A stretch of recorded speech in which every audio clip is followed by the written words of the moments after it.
In this lecture, we will discuss about the pH characteristics of the magnetic material. In previous lecture, we have discussed about the magnetic materials, various types of magnetic materials, their properties, and so on. Here we will discuss about the behavior of the magnetic material in terms of P versus H characteristics. So let's have a summary. Magnet is a piece of solid body which possesses a property of attracting the iron and some other metal pieces. The closed path followed by the flux line is considered as a magnetic circuit.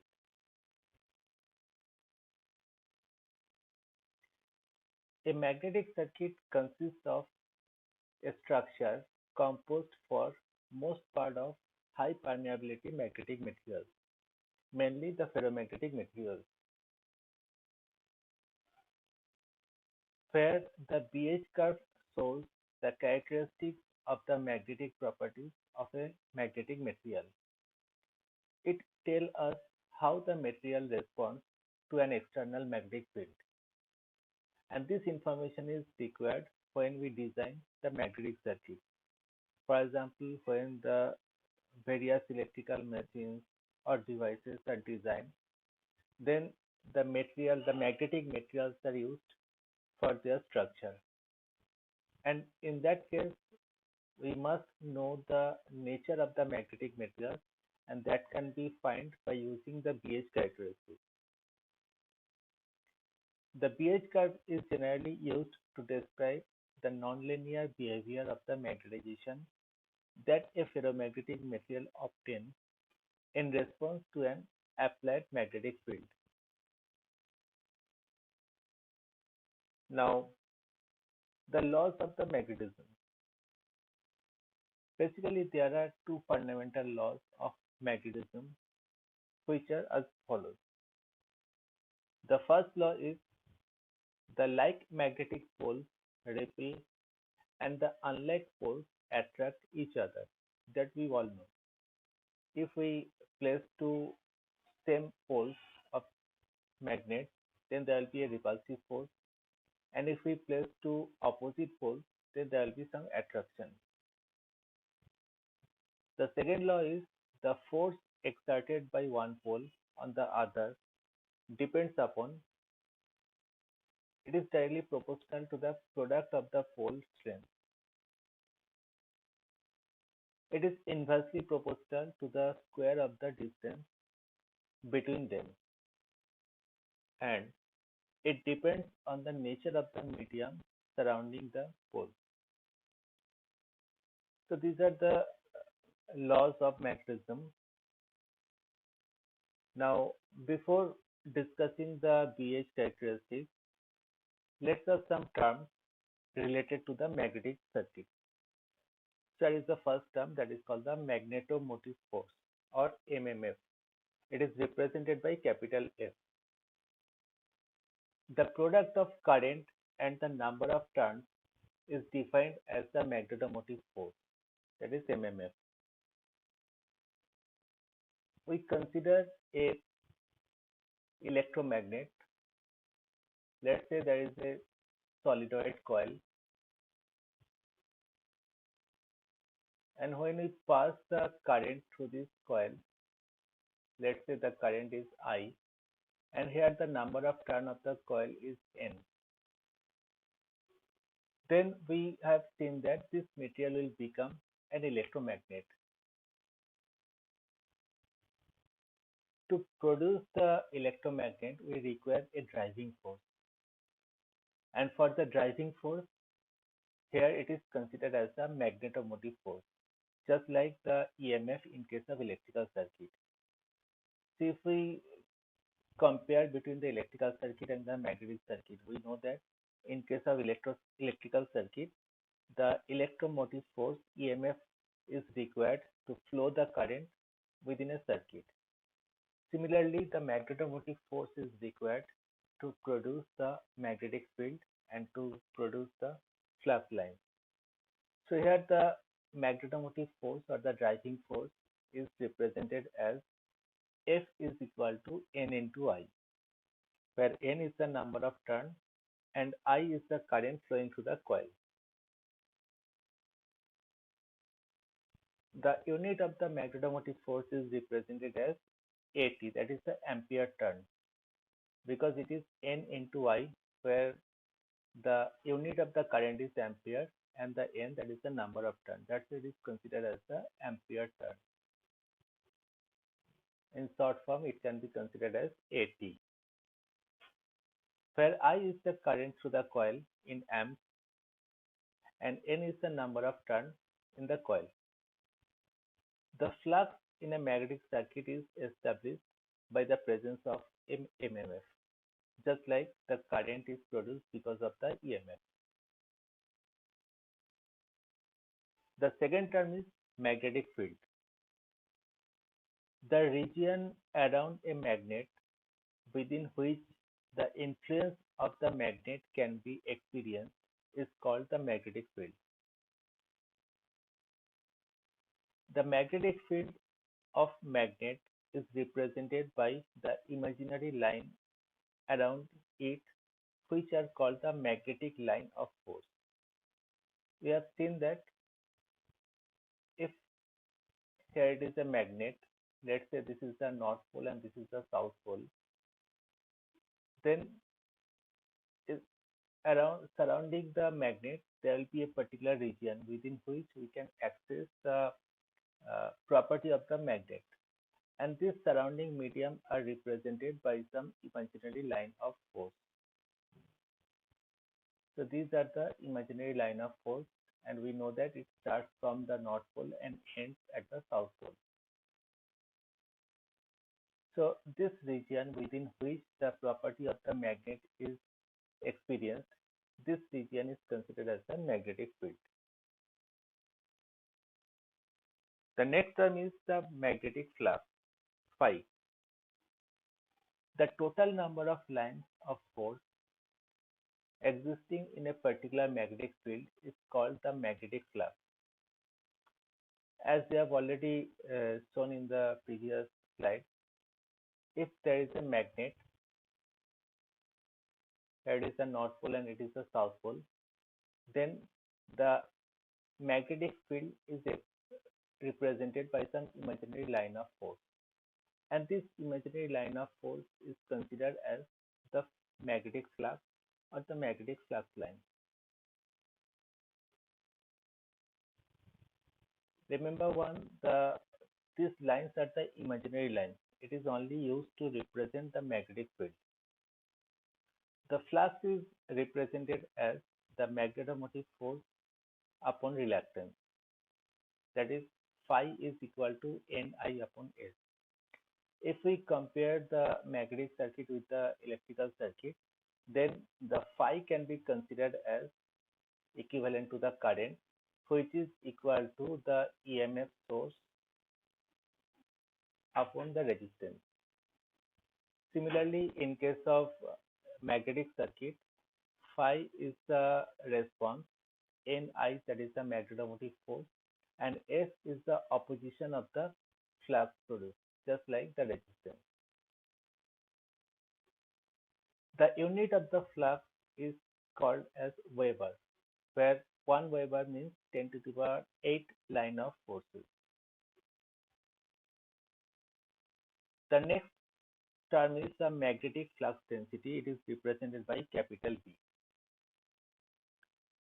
The flux per unit area in a plane at right angle to the flux is known as the flux density.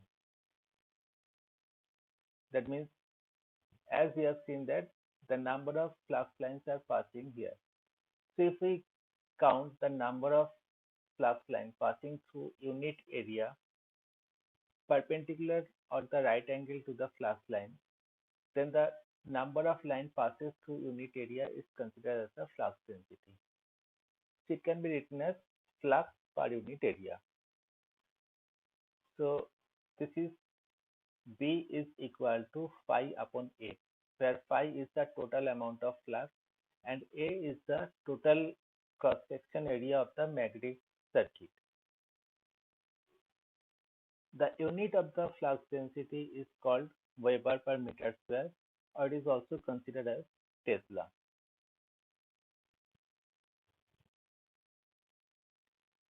The next definition is magnetic field intensity, represented by capital H. It is defined as the magnetomotive force per unit length of the magnetic flux path. That means, as we know that the number of the magnetomotive force is equal to N into I. So the magnetic field intensity is magnetomotive force per unit length of the magnetic path. That is, if H is equal to F upon L or Ni upon L, where Ni is the magnetomotive force and L is the length of the magnetic circuit. The unit of the magnetic field intensity is ampere turn, and basically for designing the electrical machines, when we use the magnetic materials, we focus on the flux density and the magnetic field intensity. So these two are the very important parameters for the magnetic circuit. The next term is called the reluctance, represented by capital S. The opposition offered by a magnetic circuit to the establishment of the magnetic flux is called the reluctance of the magnetic circuit. It is just like the resistance. If we compare the electrical circuit and the magnetic circuit, then the reluctance is equivalent to the resistance. That means as the resistance opposes the flow of current, similarly the reluctance opposes the flow of flux. It is directly proportional to the length and inversely proportional to the cross-section area of the magnetic circuit, just like resistance. That is, S is proportional to L upon A, or S can be written as L upon mu naught mu R into A. Also, the reluctance can be represented as F upon phi, that is magnetomotive force upon flux. So basically, the S is equal to L upon mu into A, where mu is the permeability, it is the product of absolute permeability and the relative permeability. L is the length of the magnetic circuit, A is the cross-section area. So L will be in meter, A will be in meter square. So S is the reluctance.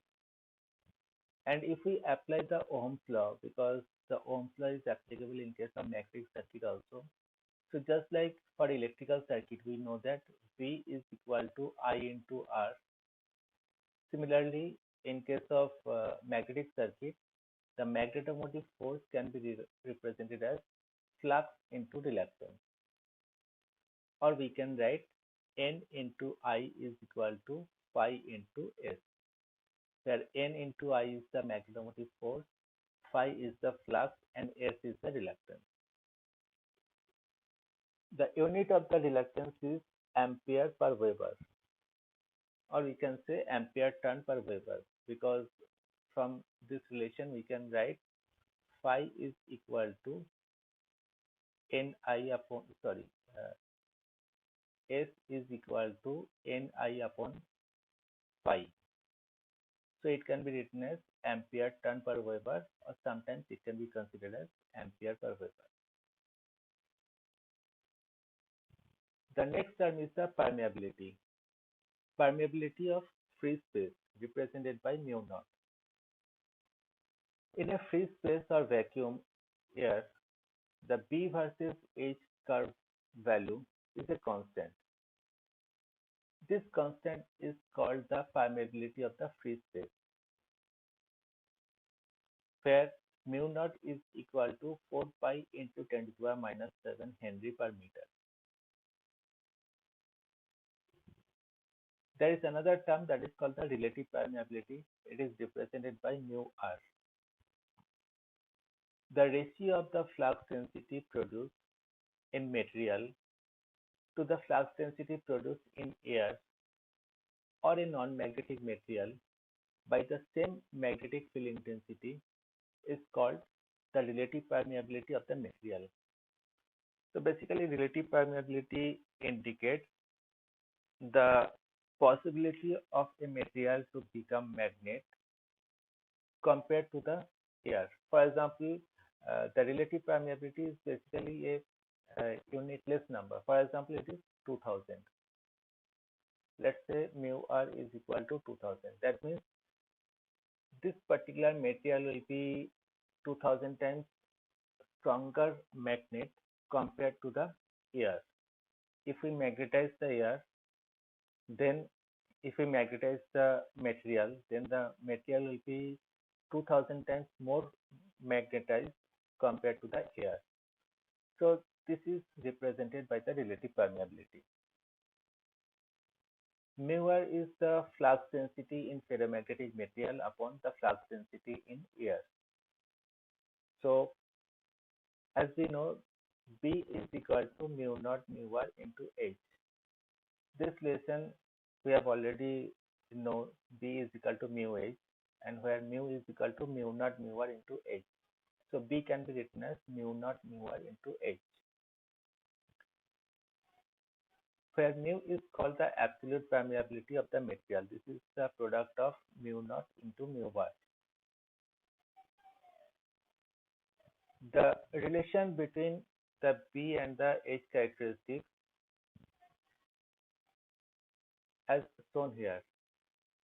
As the flux density produced in a material is directly proportional to the applied magnetizing force, that is the magnetic field intensity H.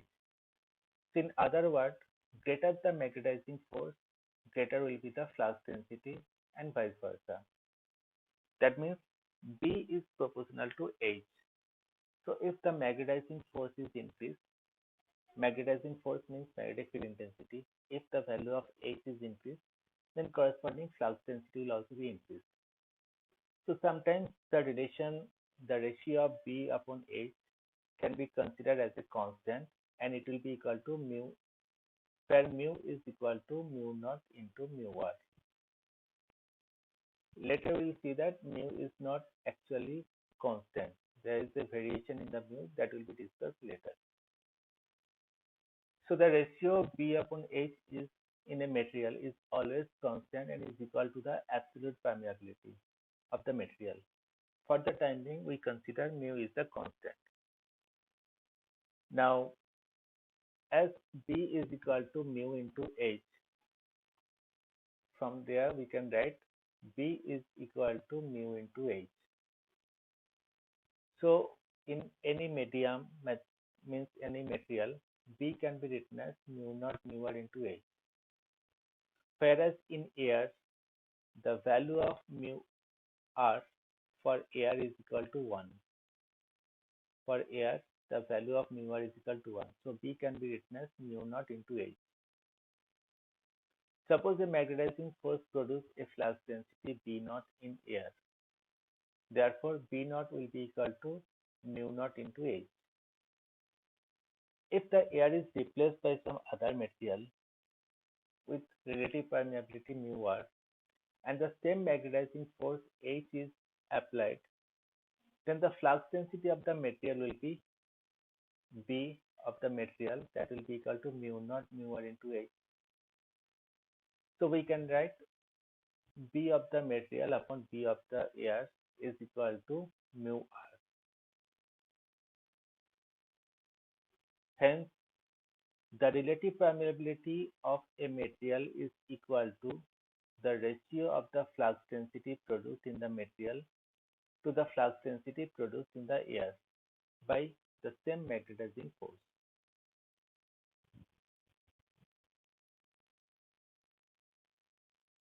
Now discuss about the B versus H curve or BH characteristics. Sometimes it is also considered as the magnetizing characteristics of the material. The curve is basically plotted between the flux density and the magnetizing force of a material. This is called the magnetizing curve or BH curve. So here in the y-axis we will put the flux density, that is B, and in x-axis we will use the magnetizing force, that is H. It is also considered as the magnetic field intensity. The BH curve is generally used to describe the nonlinear behavior of the magnetization that a ferromagnetic material obtains in response to an applied magnetic field. That means, as we know, the H is equal to Ni upon L, where N is the number of turns and L is the length of the magnetic path. So for a particular magnetic circuit, these two values are constant. Therefore, the H is directly proportional to the current flowing through the coil. So as we increase the current, corresponding magnetizing force will be increased, and as the magnetizing force is increased, then corresponding flux density will also be increased, because we know that B is equal to mu into H. So B versus H curve shows how the flux density is produced with respect to the value of magnetizing force or the current. The shape of the curve is nonlinear. This indicates the relative permeability, that is mu r is equal to B upon mu naught into H of the material is not a constant. That we have discussed, indicated previously. The relative permeability is not a constant value. It changes. But for the simplicity, we consider the value as a constant, but in actual cases, the value is not a constant value. So here it is the B versus H characteristics. Let's discuss in detail. Suppose in a solenoid coil, we apply the current and the number of turn in the coil is N. So we know that there will be a magnetomotive force produced, that will be N into I. And corresponding a flux will be produced, that will be Ni upon S. The flux density is flux per unit area. That means if the current is increased, the flux value will be changes. The flux density value will be changes. On the other hand, H is equal to Ni upon L. So again, these two value is constant. So H is directly proportional to the current. Therefore, here we can write the H is proportional to current, and here we can write B is proportional to the flux, because flux density is flux per unit area. Now initially when the current is 0, the corresponding flux magnetization force H will be 0, and the value of flux density will also be 0, because from these relations we can see that when the value of I is 0, the H will be 0, as well as phi will be 0, and as the phi is 0, then the B will also be equal to 0. Now, if the current is gradually increasing, then the value of H will be also gradually increasing. Therefore, the dipoles of the material will be arranging in a symmetrical order. But initially, the nature of the curve is not a straight line, but it creates some slope. Because initially, some more amount of magnetizing force to be applied, because initially we have to energize the dipoles so that they can arrange in a symmetrical order. Now, up to the point A, this is called the breakdown point.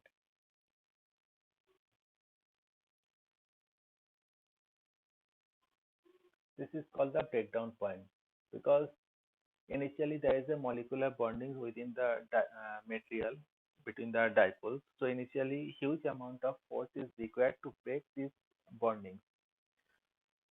That's why initially as the current is increased, but the amount of flux will be very little. At point A in breakdown point, the molecular bondings are broken. Therefore, the flux will be directly proportional to the magnetic field intensity. That means as the current is increasing, as the magnetization force is increasing, corresponding flux will also be increased. That means the dipoles will be arranged in a symmetrical order proportional to the flow of current. And this will happen up to the point Q, which is called the knee point. So from the breakdown point to the knee point, the nature of the B versus H characteristic is a straight line. After the knee point, again the curve will be bended. That means almost all the dipoles are arranged so the material becomes almost saturated, but still there are some molecules, there are some dipoles that are yet to be arranged. So again, a huge amount of force will be applied to arrange the remaining dipoles. That's why here again the force will be more, but corresponding flux development will be very low. At a particular point, this is called the saturation point.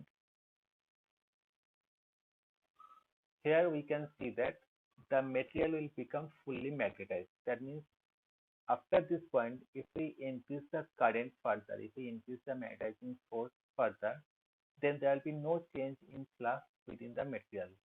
That means all the dipoles within the materials are arranged in a symmetrical order, and we can say the material becomes fully magnetized. It will be saturated. So after the saturation point, the B versus H characteristic will be a straight line parallel to the x-axis. So this is the nature of B versus H characteristic. If we apply the DC supply, because here the current is does not change its polarity. Current only changes its magnitude, but the polarity remains same. For that case, we will get this B versus H characteristic. It is very useful to analyze the magnetic circuit. If the value of the flux density and dimension of the magnetic circuit is known, then from BH curve, total ampere turn can be easily known. That means all the parameters can be calculated by using this B versus H curve when we design a magnetic circuit.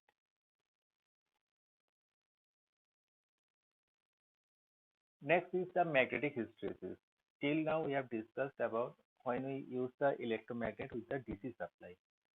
But if we use the AC supply where the current continuously change its magnitude as well as its polarity, then the B versus H characteristic is considered as the magnetic hysteresis, or it creates a loop that is called the hysteresis loop. So hysteresis occurs in a system that involves a magnetic field. Hysteresis is the common property of the ferromagnetic substances with the AC supply or with the fluctuating current. Generally, when the magnetization of the ferromagnetic material lag behind the magnetic field, this effect can be described as the hysteresis effect. The phenomenon of lagging behind the induction flux density behind the magnetizing force in magnetic material is called the magnetic hysteresis. The hysteresis loop is a four-quadrant BH curve from where the hysteresis loss, corrosive force, retentivity of the magnetic materials are obtained. Now to understand the hysteresis loop, take a magnetic material to use as a core around which a insulated wire is used. So let's say here we have applied the AC supply. We have applied a AC voltage source. So corresponding AC current will flow through this coil, where N is the number of turn in the coil. We know that in case of AC, the voltage as well as current creates the sinusoidal waveform. That means the voltage and current change its magnitude as well as its polarity in a periodic way. The coil is connected to the variable power supply. The value of the magnetizing force is directly proportional to the current that we know. So as the current is changing, because we all know that for AC supply, the current creates a sinusoidal waveform, and we also know that the H is directly proportional to I. So if I is sinusoidally varying, then the value of H will also be sinusoidally varying.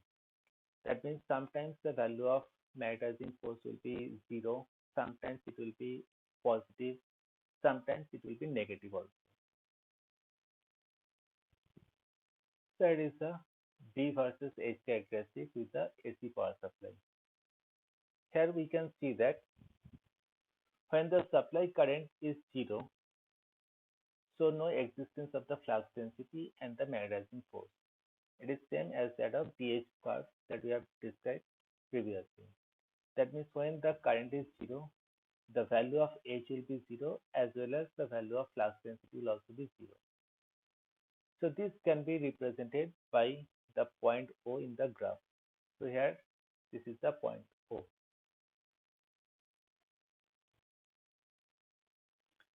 Now when the current is increased from O to A, the magnetizing force and the flux density both are set up and increased following the path OA. For a certain value of the current, the flux density becomes maximum. The point indicates the magnetic saturation of the or the maximum flux density of this core material.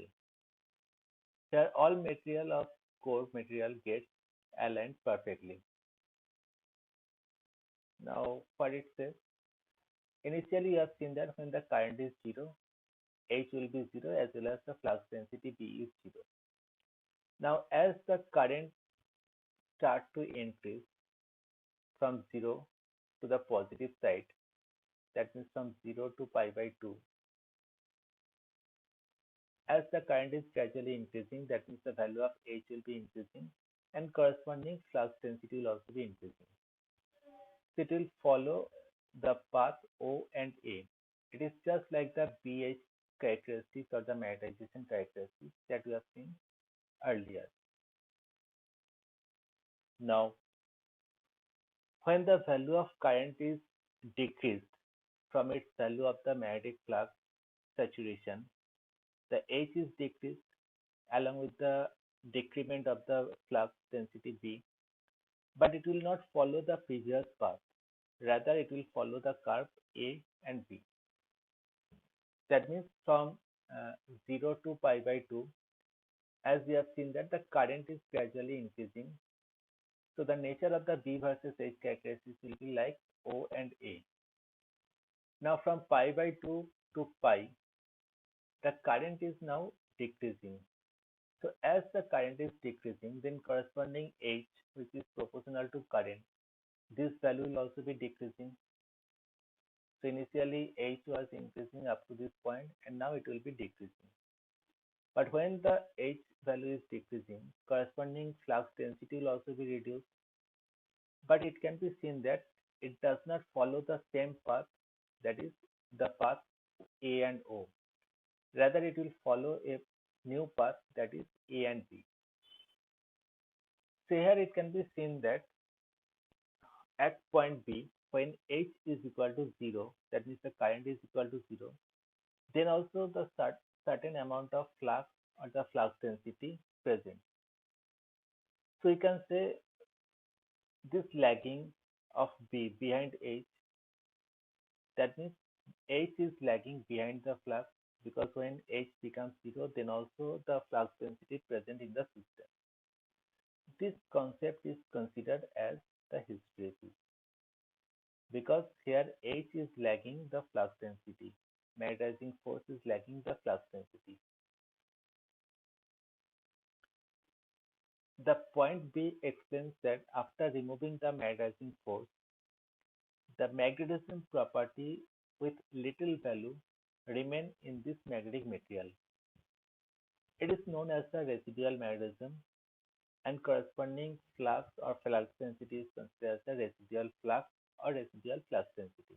That means when the current becomes zero at pi, the H becomes zero, but then also some amount of flux density will be present in the system. This is equal to Br. This is called the residual magnetism and corresponding flux is called the residual flux. Now, if the direction of the current I is now reversed, that means the direction of the H will also be reversed. That again we draw the current waveform. Now from pi to 3 pi by 2. Here we can see that now the current is in the negative side because the direction of the current changes. So as the direction of the current changes, then the direction of the magnetizing force will also be changed. So the value of H will be now increased, but it will be in the reverse direction. And now it will follow the path B and C. But we have seen that there was some residual magnetism present in the material. In the opposite direction, some amount of magnetizing force will be required to demagnetize the material completely. So at point C, the flux, the magnetic field intensity or the magnetizing force becomes negative, but now the flux density becomes zero. So we require this amount of force, that is Hc, to neutralize or to demagnetize the residual magnetism. And this force is considered as the corrosive force represented by Hc. Now the B gets reversed following the path C and D. After the flux, the residual flux becomes zero. Now again the magnetizing force becomes more negative with the current, and then the magnetic flux will be in the negative side, and it will follow the path, that is C and D. That is the C and it will be the D. So at pi by 2, that means when the current is in the maximum side of the negative, we'll get this point, that is D.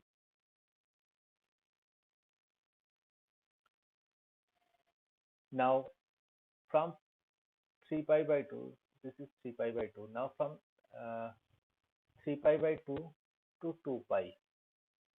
Here the current is again increasing, but from the negative side. Here the current is increasing from negative until 0. So as the current is increasing, then the value of H will also be increasing, but it will be in the negative side. That means the value of H will be from negative towards 0. So it will follow the path, that is D and E.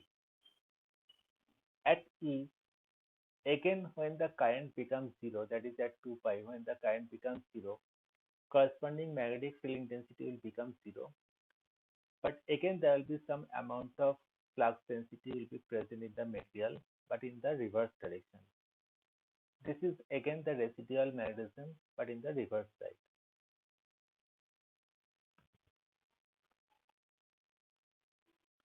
The point E stands for the residual magnetism, but in the reverse side, so it is represented as minus dr.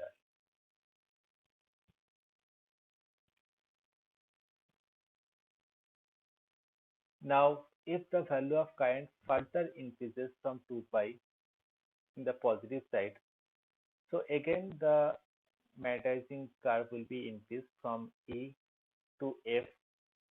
So initially it will require OF amount of magnetizing force to neutralize the residual magnetism that was produced in the reverse direction. So this is the corrosive force in the reverse direction. So at F, now the flux density will become zero, but the amount of magnetizing force is now become positive. Now further the current is increased in the positive side.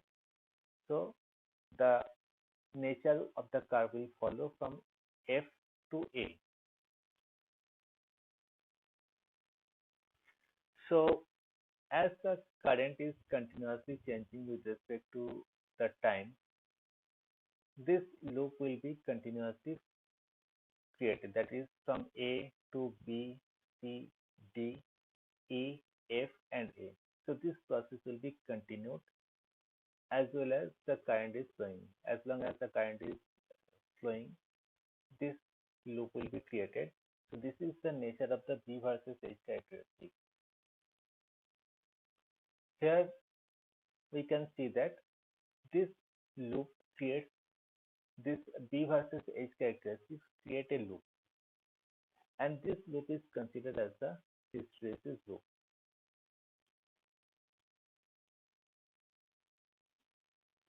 This is called the hysteresis loop. So the area of the hysteresis loop depends upon the residual magnetism as well as the corrosive force or the corrosivity. For hard magnet, we have discussed about the hard and the soft magnet, where the hard magnet have very large amount of area, and for soft magnet, the hysteresis loop area is very thin. So this loop basically creates a loss. So hysteresis loss is basically caused by the magnetization and the demagnetization of the core as the alternating current flow in the forward as well as in the reverse direction. That we have already seen in the previous slide. So as the current is continuously changing with respect to the time, that is the AC current, so this loop will be continuously created, where this amount of flux is considered as the residual flux or the residual flux density, and this is called the corrosivity. It is required to demagnetize the residual flux. Similarly, this is the amount of residual flux in the reverse direction, and this is the amount of corrosivity to neutralize the reverse flux or reverse flux, residual flux. So here this loop creates a losses. The magnetic hysteresis result in the dissipation of the wasted energy in the form of heat, with the energy wasted being in proportional to the area of the magnetic hysteresis loop that we have already discussed. Because if the residual flux is more, then we require more corrosivity to neutralize this residual flux.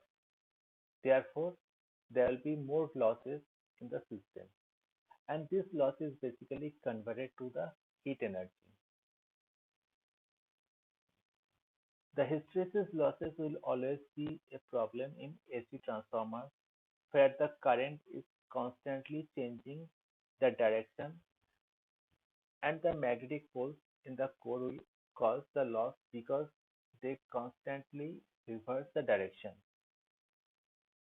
Later we'll discuss about the transformer. The transformer operates in AC supply only, and in the transformer some magnetic field will be developed.